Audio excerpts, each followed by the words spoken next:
Сайн байцгаана уу? Иргэц та бүхэн оройг аятахтай тавтаа өнгөрүүлж байна уу? DBS-лээс эрхлэн бэлтгэдэг төвөмсийн мэдээллийн үйлбэрийн шинэхэн дугаараа төлөвлөхөд бид бэлэн боллоо. Үзэгч та бүхэн хөтөлбөртөө анхаарлаа хандуулна.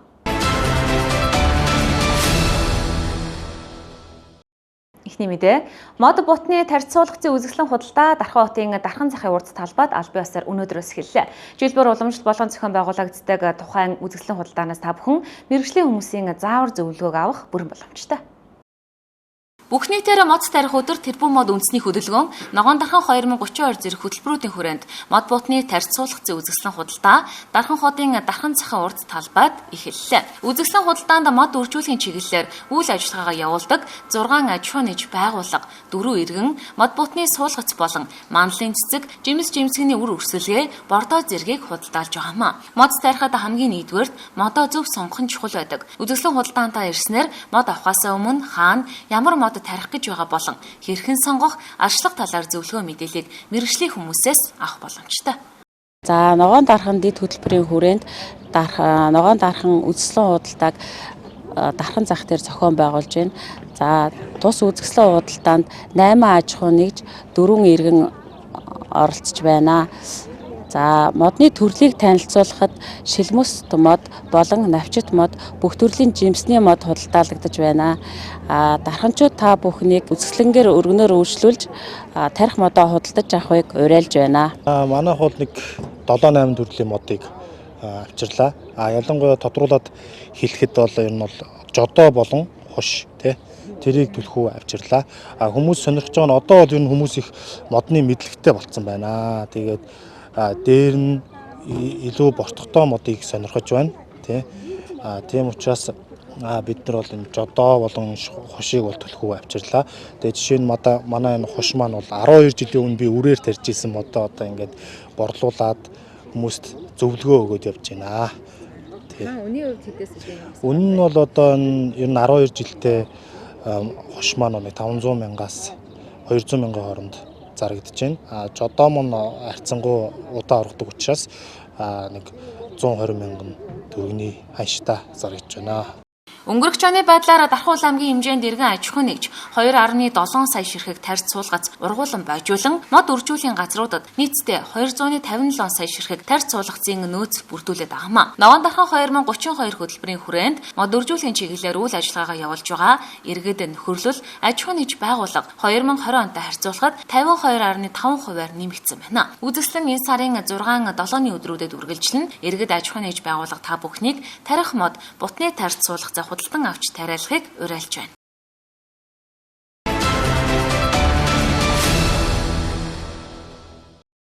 Дараагийн мэдээ.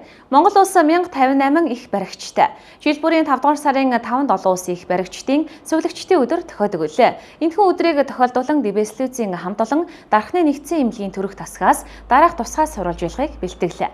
Айл бүрт аз жаргал, баяр баясгалыг бэлгэлдэг ачлал энерлийн дээд хүн ээж их баригч нарын ажлын онцлогийг бид онцлон харуулахыг зорьсон юм.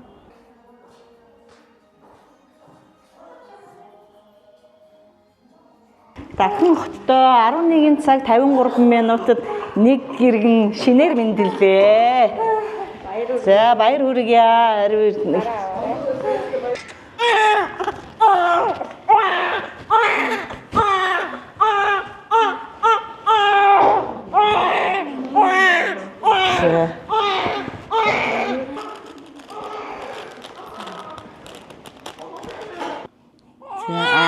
За яг ингэж тэр. Бити тэрс таасан байна. За. Сайхан хүүтэй олсонд нь баяр хүргэе. 3 хил 750 г хүүтэй олсон тий. 11 цаг 53 минутанд. За их хүрэгч жуунараа хүүхтэй жаргал сайхан би улсад нийтдээ 32 жил ажиллаж байгаа. Энэ хүүхэд маань сая миний нийт улсад ажиллах хугацаанд төрүүлсэн 12819 хүүхдийн 19 хүүхэд нь болж мэдлээ.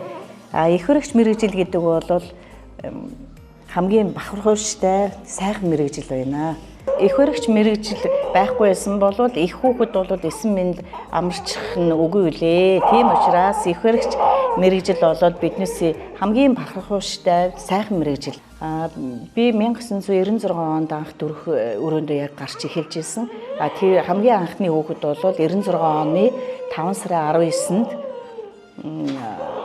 охин төрж исэн. Тэгээд ер нь бол одоо өсөн үрчхий бэлэгдэлтэй их сайхан юм шиг надад санагдчихсан.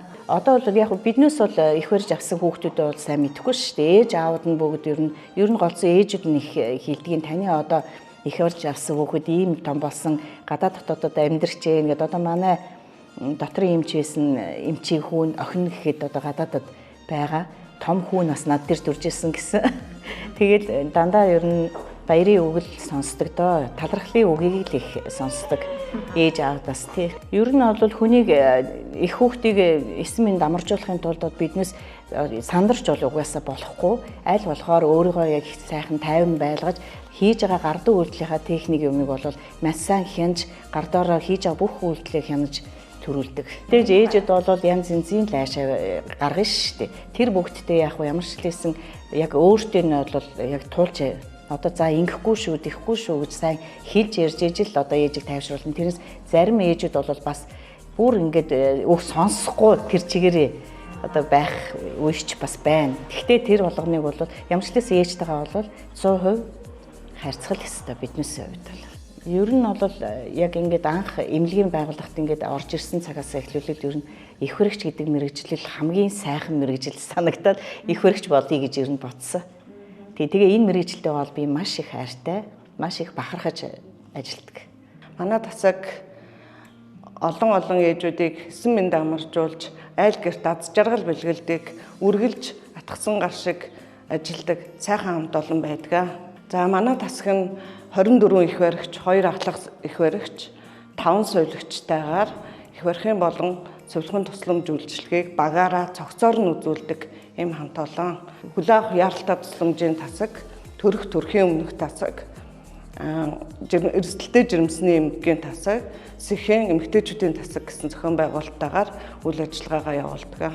Бидний мэрэгжил бол үргэлж хайр хүндэтгэл хүлээж идэг, өндөр хариуцлагатай ур чадварыг шаарддаг мэрэгжлээ. Амьдралын эхлэл аз жаргалын гэрэл гээгээ болсон, одоо ажиллаж байгаа болон үе үед ажиллаж байсан их баригч нартаа олон улсын их баригч нарын баярын мэндийг хүргэж, эрүүл энх аз жаргал сайн сайхан бүхнийг хүсье. Их баригч Эрдэнаран байна. Улсад бол 35 жил ажилласан их баригч мэрэгчлэрээ. Манай анхуд ээж нар маань хүлээн авахаараа яаралтай тусламжийг үзүүлэх гэж бол ирж байгаа ээж нартай бид нар ирэмтлээ ангилаад ээж нарыгаа бол ингээ стор нээгээд ирэмтлээ ангилаад гэтэгээ бичлэг хийгээд ээж нарыгаа бол яг төрөх 1-р үе ихэлсэн тохиолдолд бол дэшээ хий нэг тасаг руугаа ээж нарыгаа хүлээд гэж өгдөг байгаамаа. Манай энэ хүлээн авах тасаг нь бол ээж нарыгаа ирсэн тохиолдолд төрөх үйл ажиллагаа эхлээгүй тохиолдолд ээж нартай бол ургийн бичлэг гэтэгээ хийдэг. Ингэж ажиглаад бол тухайн ээж бол төрхөөр өгдөж байгаа үед бол эхийн нэг тасаг руугаа шилжүүлж өгдөг. За төрөх тасгийн ахлах оюун гэрлэн энэ манай төрсний дараах эхчүүдийн өрөө манайх жилдээ 2000-аас 2200 их амарчдаг. Тэрийг манайх их барихын болон сувилгын тусламж үйлчилгээг багаараа үзүүлж ажилладаг. Манай ээж маань болохоор антибиотик эмчилгээг авж байна. 6 цагийн зайтай 12 цагийнхаа тариа хийлгээд уян зүгөө авахлаа байж байна. Юу нь ямар үйлчлэгүүдийн төрсний дараа хийгддэг вэ? Оёлтой ээжүүдэд бол оёл угаах үйлчилгээ. Тэгээд цагийн тарианууд явна. Даралт амин үзүүлэлтээ үүснэ.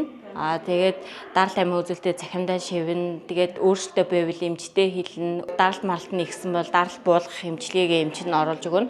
Тэгээд оёдлоо угаана. Орой алга ээжүүдэд нөгөө сургалт явдаг байгаа. Одоо нөгөө төрсний дараах ээжүүдтэй няраа шарлалт юм уу, няраад илрэх аюултай шинж тэмдэг, ээжд илрэх аюултай шинж тэмдэг гээд наад захын нөгөө мэдлийг нь дээшлүүлэх зорилгоор ээжүүдтэй орой алган сургалт ордог байгаа. Ихэнхдээ бол 2 хоног. Тэгээд нөгөө ээжийнхаа нөгөө биеийн байдал болон нярaan биеийн байдлаас хамаарат тэрнээс дээш хоног байж болно. За их баригч болгон одоо өөрөө гэсэн шавнараа бэлтгэдэг. Энэ шавин дотроос бол яг одоогийн байдлаар би ажиллаж явах хугацаанд нийтдээ нэг 6 хүүхдийг бол их баригчийг бэлтгэсэн байна. өөрийнхөө үргэлжлэл болгож тэр 6 их баригч нарын төлөөлөл болж одоо дунд үеийн их баригч 9 билег отхон шав болох удвал гих их баригч нар байна. Миний энэ бэлтгэсэн их баригч нараас бүгд төр хөрөөндөө одоо маш амжилттай сайнаар ажиллаж байгаа. Мундаг их баригч нар болж явж байгаа. Бидний мэргэжил бол маш сайхан шүү дээ. Ер нь бол тэгээд үргэлжлээд энэ хэд мэн одоо ажил мэргэжлээ их амжилттай сайхан явуулж байгаад бол миний хувьд бол маш их бахархалтай байдаг. За сайн байцгаана уу. Намайг Нэм Сан Жавхтай 9 билег гэдэг Тархуул аймгийн Амарч тасагт 13 дахь жилдээ ажиллаж байна. За анх ангаах ухааны сургуулийг төгсөж ирээд тасагт их баригч мэргэжлэрээ ажиллахдаа жаргал сайхан их баригч болон бусад ахмад их баригч нарынхаа удирдлагын доор сургамжийн доор ажиллаж эхэлсэн. За ажиллаж байгаа хугацаанд жаргал сайхан их баригчаас болон бусад их баригчаас сурсан ганц зүйл маань болохоор нөгөө нэг мэргэжлэрээ бахархах сэтгэл зүй тэгээд хүүхэд төрүүлж байгаа агш нь болон ээжид өгч байгаа тэр хайр халамж гэр бүлд өгч байгаа аз жаргалыг нөгөө нэг мэдрүүлж байгаадаа өнөөдрийг хүртэл баярлаж байна. Бахархаж ажилтгаа. Баш жаргал сайхан их баригчтай нөгөөдхгүй тэтгэврт 1 жилийн дараа тэтгэврт гарах гэж байгаа учраас таныхаа зааж сургасан зүйлийг мартахгүйгээр цаашдаа амьдралдаа болон ажилдаа хэрэгжүүлж ажиллах болно. Танд хайртай шүү. Аз жаргал ирүүлэн хийх хүсье. Мөн Амарч тасгийн нийт их баригч нартай Монгол улсынхаа их баригч нар хүү ээжүүдтэй бүгдэнд нь баярын мэндийг хүргье. Аз жаргал ирүүлэн сайн сайхан бүхнийг хүсье өрөөё. Намайг Батбол Давагтай Удул гэдэг. Би 2022 онд Тархуул аймгийн нэгдсэн эмнэлгийн Амарч тасгаас анх ажлын гараагаа эхэлсэн. За энд төрөх өрөөнд жаргал сайхан их баригч байгаа дагаж гардаг. Анхны хүүхдээ 2022 онд илгээдэж авч ирсэн. За манай мэргэжлийн хамгийн сайхан гэх юм бол их хүүхдийг 9 минут их барьж аваад ихийнхэн хөвлий дээр нь тавиад их маань үрээ хараад нулимсэн цэлгнээд баярлаа гэж хэлэх мөчийг харах хамгийн жаргалтай байдаг. Жаргал сайхан их барьж байгаа дагснараа би илүү олон зүйл мэдэж авч байгаа бас сурсан. Их хүүхдийг 9 минут амаржуулах ариун цагаан үйлстэй хувь нэмрээ оруулж байгаа нийт их баригчид болон жаргал сайхан багштай их баригч нарын баярын мэнд хүргье.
Монголынхаа нийт хүн ээжүүдтэй олон улсын их баригч сүлжигч нарын баярын мэндийг хүргэе.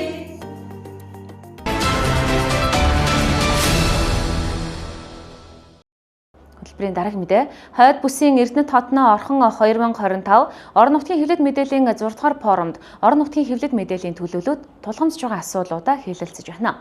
Энэхүү форумд Монголын сэтгүүлчдийн нэгдсэн эвлийн дархан салбарын тэргүүлэгчдийн хамт олон Тархуул аймгийн хэвлэл мэдээллийн ажилтнуудаа төлөөлөн оролцож байна.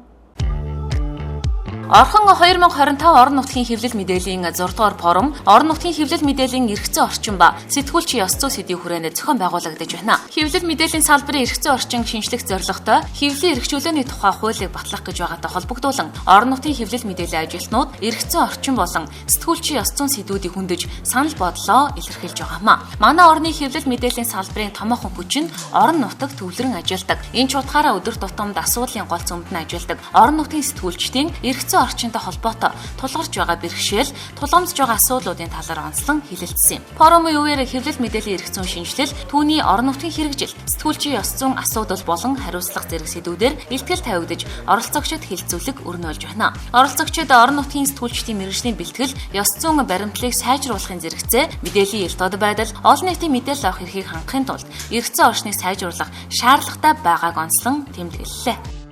Цаг үеийн бас их онцлог харлаа гэж хэлмээр байна. Орон нутгийн 6 дугаар форум маань бас яг улсын хурал дээр хэвлэл мэдээллийн эрхчлэлийн тухай хууль хэлэлцэж эхлэхдээ зэрэгцэж байгаа учраас энэ бас энэ тал руу орон нутгийн хэвлэл мэдээллийн хэрэгслийн үйл ажиллагаагаа аюулгүй, асуудалгүй, за мэдээж санхүүгийн тодорхой хэмжээний энэ эрхчлэлүүдийг явуулахад бас энэ хууль эрх зүйдээр ер нь ямар зүйл салтуудыг, зохицуултуудыг оруулж өгвөл илүү ашигтай юм бэ гэдэг энэ тал дээр бас хэлэлцүүлэг өрнөж байна. За нөгөө талаас орон нутгийн хэвлэл мэдээллийн хөгжлийн чиг хандлага өөр хаашаа явж байгаа вэ?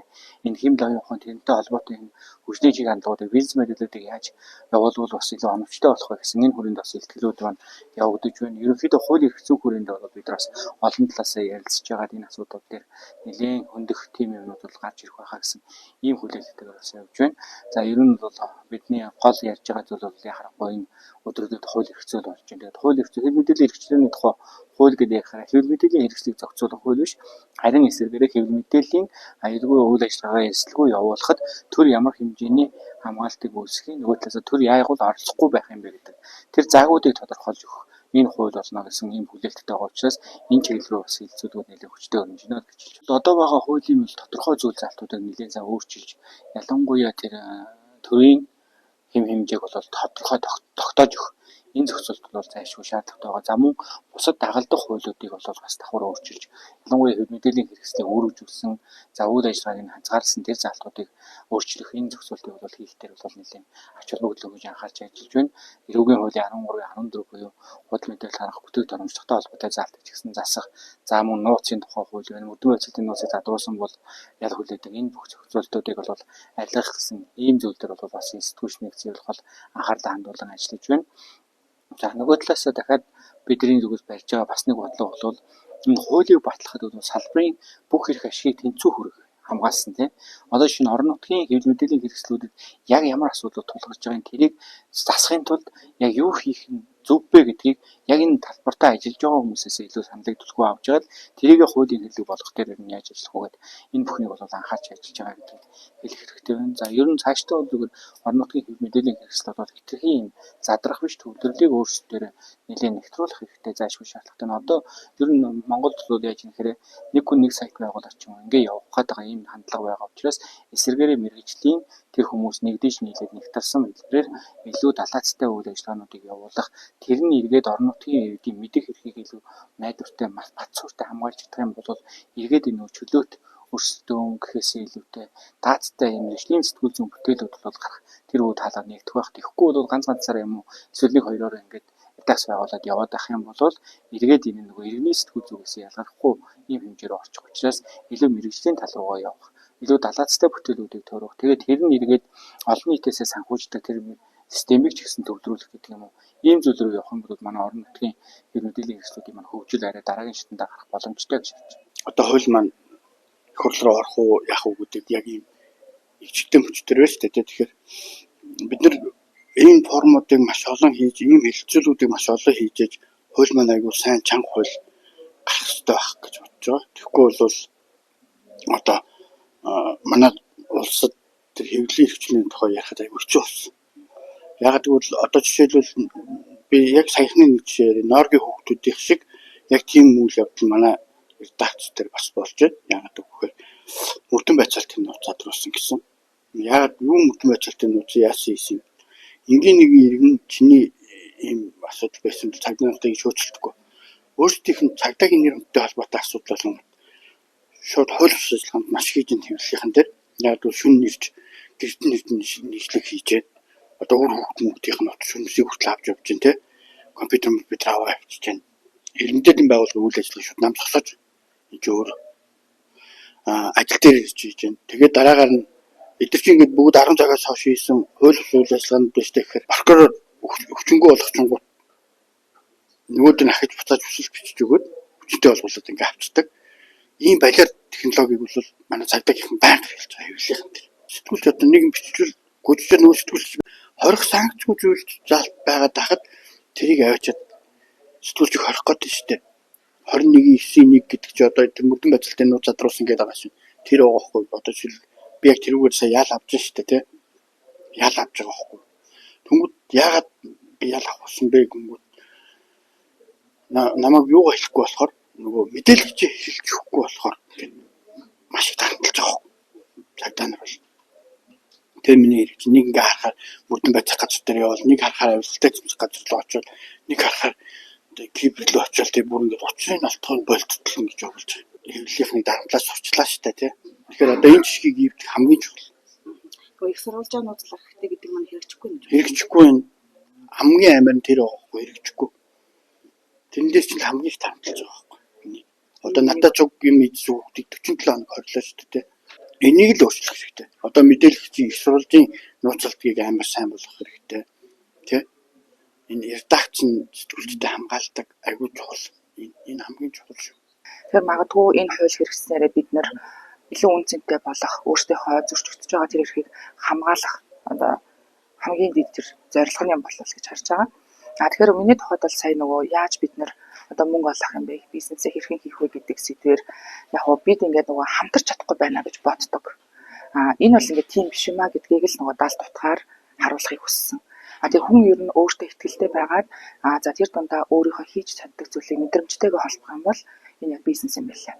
Тэгэхээр бидний худалдаж авсан микрофон, за бидний одоо түрээсэлж байгаа тэр офис хүртэл бизнес байдаг. Тэгэхээр энийг бид нар хүлээн зөвшөөрөх хэрэгтэй юм байна. Тэгэхээр мэдрэмжтэй хүн болгон би яг энэ хэвлэл мэдээллийн салбарт би ажилладаг. Тэгээд дээр нь энэ салбартаа дурладаг учраас бид нар бүх зүйлийг хойно орхиод урагшаа ганцхан тэмүүлдэг юм болов. Тэгэхээр энэ ч гэсэн одоо бизнес юм аа л гэдгийг ойлгохыг л хүссэн дээ.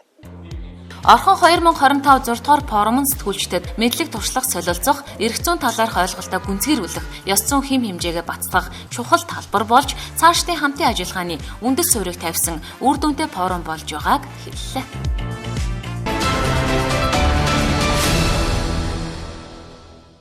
Хэлбэрийн дараагийн мэдээ сэтгэл зүйн дархлаагаа нэмэгдүүлэх анхан шатны арга зүйн сургалтанд өсвөр насныхан суралцж байна. Монгол улсад хийгдсэн судалгаанаас харахад 10 хүүхэд тутмын 6 сэтгэл гутралтай гарчээ. Үүнээс үүдэн өөрийгөө гэмтэх, амиа орлох тухай бодох хүртэл эрсдэлтэй зан уулахыг орлого гаргаж байсан гэсэн таагүй үр дүнд судалгаанд дурддагджээ. Амьдралынхаа шилжилтийн хамгийн чухал үедээ яваа өсвөр насны хүүхдүүдийн сэтгэл зүйг хэрхэн хамгаалах нь өнөөдрийн нийгмийн анхаарах ёстой чухал асуудал болоод байна. Тэгвэл яг энэ асуудлыг хамтдаа шийдвэрлэх, гарц боломжийг нэмэгдүүлэн эерэг үр дүнд хүргэх зорилтыг Дархуул аймгийн засаг даргын 2025-аас 2028 оны үйл ажиллагааны хөтөлбөр тусгаалan тусгасан бөгөөд аймгийн засаг даргын тамийн газраас төрийн ус байгууллагуудтайгаа хамтран сэтгэл зүйн цогц сургалтуудыг явуулж байна. Тодорхойлбол олон улсын стандартад нийцсэн сургалтыг Hook School төслийн хүрээнд ерхий боловсролын 4, 11, 12, 15, 16, 18 дугаар сургуулиудын 9-11 дугаар ангийн нийтдээ 45 бүлгийн 1300 гаруй сурагчийг хамруулан зохион байгуулж байна. Тэгэхээр энэ үед бол мэдээж нөгөө аав ээжтэй ажиллахгүй бол бид нар шууд хүүхдтэй ажиллаад хүрч чадахгүй байсан ч гэсэн хүүхдүүдийн хувьд болохоор өөрийн хил хязгаар гэдэг зүйлийг тогтоож сураач гэдгийг нэгдүгээр зааж байгаа. Хоёрдугаарт нь зөв харилцаа гэдэг зүйлийг юу юм бэ гэдгийг өөрсдөө нь тогтоолгоод мөн тэр ойлголтыг нь одоо бид нар батжуулан бас засаж өгөөд тэгээд тэр эрүүл харилцааг тогтоох арга замыг одоо ингээд хөнгөн байдлаар зааж өгч байгаа ийм одоо сургалт.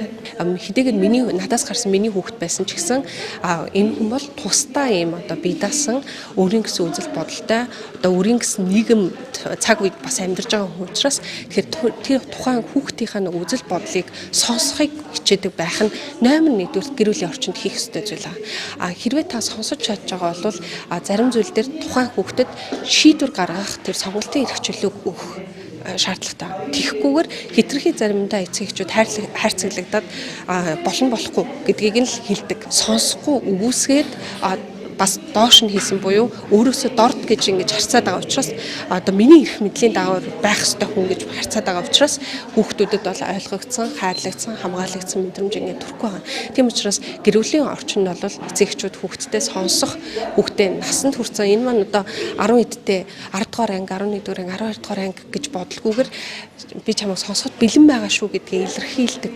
Тийм одоо уур амьсгалыг бүрдүүлдэг. Тэгээ бас заримдаа асуучдаг ийм баймаар. Хангаж өгнө буюу хэрэгцээг нь хангана гэдэг бол сэтгэл зүйн хувьд бол ямар ч дэмжлэг болохгүй. Яг үндэ энэ бол дэлхийд дээр маш олон судалгаа хийгдсэн. Бие махбодын хувьд, гэр орны хувьд одоо идэж уух зүйлсийг хангалаа гэж сэтгэл зүйн хувьд хэрэгцээг хангаж өгч гинүү гэвэл энэ ерөөсөө хамааралгүй байгаа байхгүй. Тийм учраас бид нар эцэгчүүдийн хувьд санаа тавьсан асуулт харж болтгой оролцох их нь чухал. Дархуул аймгийн засаг даргын 2025-аас 28 оны үйл ажиллагааны хөтөлбөрт хүүхдийн хөгжил хамгааллыг дэмжих гэдэг чиглэлийн хүрээнд яг ийм сэтгэл зүйн цогц сургалт үйлчилгээг явуулна гэдээ бас тусгагдсан байгаа. За энэ хүрээнд сэтгэл зүйн одоо олон улсын стандарт нийцсэн цогц сургалтыг явуулдаг. Энэхүү хааг мом сургалтын төвдөө одоо аймгийн иргэдийн төлөөлөгчдийн хурлын төлөөлөгч оюун чимгийн санаачлагаар одоо энэхүү сэтгэл зүйн төвтэй хамтарч ажиллаж байна. Хүүхдүүдэд одоо сэтгэл зүйн анхан шатны одоо мэдлэг чадварыг олгохоос гадна одоо тухайн хүүхдүүдэд ямар асуудлууд тулгамдж байна гэдэг өсвөр наснд тохиолдож байгаа хүүхдүүдтэйгээ хэрхэн ажиллах уу гэдэг асуудлын чиглэлээр эцэгчүүдэд дараад нь сургалт явуулна. Дараад нь анги удирдсан багшуудад ер нь хүүхдүүдэд иймэрхүү асуудлууд байна. Танаас сургуулийн хүүхдүүдэд сургалт хийгээ судалгаа аваад ингээд үзтэл иймэрхүү асуудлууд нэлээд дийлэнх асуудлыг мааж байна.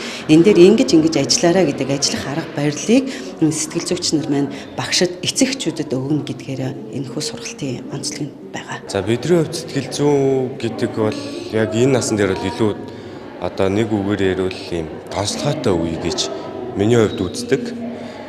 Тэгээд өөрөө ч тэр энэ талаар илүү судалдаг, илүү гоё нэг тийм нээлттэй тий дандаа ингээл нэг ном чи ийм үед ингэх ёстой, тийм үед хийх ёстой гэдэг сургалт тийм бичлэгнүүдээс илүү эрхчлөөтэй ингээл хөгжилдүүл тэрний хажуугаар юм сурж байгаа нь илүү гоё санагдаж байна. Сэтгэл зүйн тулгамдсан асуудлууд бол ер нь янз хүүхдүүдээс хамаарат л да. Гэхдээ яг нийтлэг асуудлууд байгаа. Мэдээж одоо яг шалгалтын үе бол мэдээж дүн байна. Тэнгууд гадагшаа явах гэж байгаа гэдэг хүүхдүүд илүү хүнд санагдах ч юм уу. Эсвэл одоо юу гэдгийг би 12-оо төгсөөд ээш өгөхгүй гэж байгаа хүүхдүүд арай бага дарамттай санагдсан ч юм уу. Янз янзих байна л да. За тэнгууд эхнийх нь бол хичээл байна. Тэнгууд дараагийнх нь мэдээж ар гэр бүл. За тэрний дараагийн харилцаа одоо найз нөхдийн үерхэл хоорондын харилцаа. Ерөнхийдөө ер нь голчлоод тиймэрхүү байна да. За мэдээж хүн болгонтой л үл ойлголцох үе байна. Хүн болгонтой буруу ойлголцох эсвэл нэгэнд өөрө буруу ойлгох тиймэрхүү үе байна. Тэнгууд хамгийн түрүүнд учир утгагүй шалтгаан хэлхээс илүү миний хувьд хиндээ ингээд төр бодох хугацаа өгж байгаа нь илүү миний хувьд асуудлыг шийдэхэд арай төхөн болдог. Ингээд нэг хоёр хүүхдэд ангиараа ингээд хуваагдчих тохиолдол байдаг шүү дээ. Эднэр бол нэг ийм гэсэн нэг нийт үзэл хантай ингээд үлдчихлээ шүү дээ. Тэр ханаа дараа нь урах гэж бас их юм болно. Яг энэ сургалтаас бол хүүхдүүд бие биендээ хэрхэн харилцах, хэрхэн хандах, тухайн хүний эрхийг хэр хүндлэх, үерхэл нөхөрлөлтөө одоо хэр үнэнч байх тиймэрхүү зүйлүүдийг сурч авсан. Жишээ нь одоо би гэхэд хүүхдүүдийг нэг ямар нэгэн байдлаар шүүмжлэх, доромжлох гэх мэт үйлдэлүүдийг гаргадаг. Би ч өөрөө тийм үйлдэлүүдийг хүлээн авч энэ байдлаас бол нэг хүн дээр тусгаж авахгүй эсвэл тус бүр өөртөө харилцаа ойлголцож харилцааны үндсэн дээр тухайн үйлдэлээсээ л хамаарат. Ерөнхийдөө бол токсик харилцаа буюу хортой харилцааг хүн бүр өөрөө цацруулахгүй бүр юм эерэг өдөр тутамдаа тийм гэгээлэг зүйл хийх. Одоо нэг гүйцэтгэлийн үнэлгээнүүдийг хэлж байгаа болохоор дүнгуудын эртхэн гаргах буюу бусад хичээлүүд маш их даалгавар ирж байгаа. Тэдрийг хийж цаг хугацаанд маш их давчин учир бараг өглөөдөө маш их хэрт ирдэг гэх жишээний. Сурагчид энэхүү сургалтанд хамрагдсанаар гэр бүл анги хамт олон найз нөхөд зэрэг нийгмийн бүлгүүдийн дунд харилцаанд орохдоо таагүй нөхцөл байдал үүссэн үед өөрийн хил хязгаараа зөв тогтоож зөв харилцаа хандлагыг төлөвшүүлэх эрсдэлтэй үйлдэлд хүрэхгүй байхад юу хийх ёстой талаар сэтгэл зүйн анхан шатны мэдлэгийг олж авч байна. Харин эцэг эх асран хамгаалагчид нь хүүхдээ багш нараа сурагчдаа сонсож сурах, зөөлөн ур чадвар суралцах шаардлагатайг сэтгэл зүйчид хэлж байна.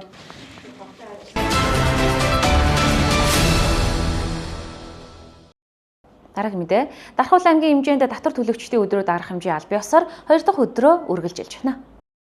Монгол улсад жил бүрийн 5 дугаар сарын 2 дахь 7 хоногт тэмдэглэн өнгөрүүлдэг татвар төлөгчдийн өдрүүдийн хүрээнд Дархуул аймгийн татрын албанаас онцлог олон ажлуудыг шат дараагаар хэрэгжүүлж байна. Тэгвэл өнөөдөр буюу 2 дахь өдөр Дархан комфорт цогцлбарын хамт олонтой хамтран Дархан хотны үйл ажиллагаагаа эрхэлдэг томоохон зах худалдааны төвүүдийн бизнес эрхлэгчид татвар төлөгчдийн уялдаа холбоог сайжруулж татвар төлөгчдийн өдрүүдэд сурталчлах хүрээнд оюуны спортын шатрын аврах шалгаруулах тэмцээнийг зохион байгуулж байна. Тэмцээнд нийтдээ 32 тамирчин өрөг нүүдлээрээ өрсөлдөж байна.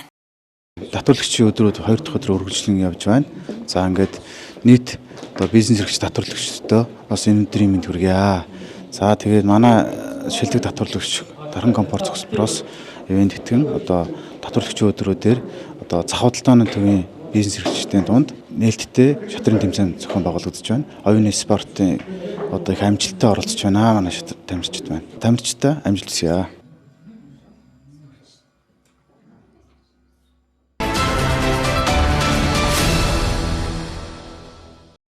Одоо үзэгч та бүхэндээ цаг агаарын мэдээлэл танилцуулъя.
DBS-ээс эрхлэн мэлтэгдэг төвөмсийн мэдээллийн хөтөлбөрийн маань мягмар гарагийн дугаар энэ дөрөв өндөрлөж байна. Хөтөлбөрийг анхаар үзсэнд баярлалаа үзэгчдээ. Сайхан амарцгаарай.